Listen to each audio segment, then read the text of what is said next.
আসসালামু আলাইকুম এভরিওয়ান, আশা করছি আপনারা সকলে ভালো আছেন। আজকে আমি বানাবো করতি মাছের চচ্চড়ি। এখানে করতি মাছ নিয়েছি 250 গ্রাম।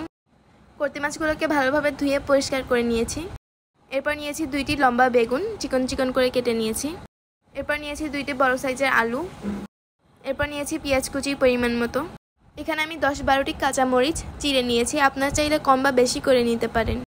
এখন একটি প্যানে দিয়ে দিলাম আগে থেকে কুচি করে রাখা আলু। এরপর দিয়ে দিলাম আগে থেকে কেটে রাখা বেগুন। এরপর দিয়ে দিলাম পেঁয়াজ কুচি, আর দিয়ে দিলাম চিড়ে রাখা কাঁচামরিচ, আর দিয়ে দিলাম 1 টেবিল চামচ পরিমাণ লবণ, আপনারা চাইলে কম বা বেশি করে দিতে পারেন। আর দিয়ে দিলাম 1 টেবিল চামচ পরিমাণ হলুদ গুঁড়া। এরপর দিয়ে দিলাম হাফ টেবিল চামচ পরিমাণ জিরা গুঁড়া। এরপর দিয়ে দিলাম পরিমাণ মতো সয়াবিন তেল। এখন সব কিছুকে ভালোভাবে মাখিয়ে নিব। আমার মাখিয়ে নেওয়া হয়ে গিয়েছে। এখন দিয়ে দিলাম মাছগুলোকে। মাছ দেওয়ার পরে সব কিছুকে আলতোভাবে মাখিয়ে নিব। মাখিয়ে নেওয়া হয়ে গিয়েছে। এখন দিয়ে দিলাম পরিমাণ মতো পানি। এখন একটি ঢাকনা দিয়ে ঢেকে দিব। এই পর্যায়ে চুলার হিট মিডিয়ামে থাকবে।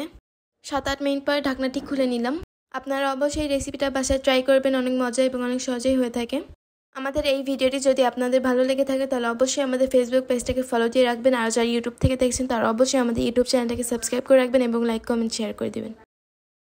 যখন দেখবেন পানি শুকিয়ে গিয়েছে তখন বুঝে নেবেন রান্না হয়ে গিয়েছে। আমার রান্না হয়ে গিয়েছে, এখন আমি নামিয়ে নিব। ভিডিওটি শেষ পর্যন্ত দেখার জন্য অসংখ্য ধন্যবাদ। আসসালামু আলাইকুম।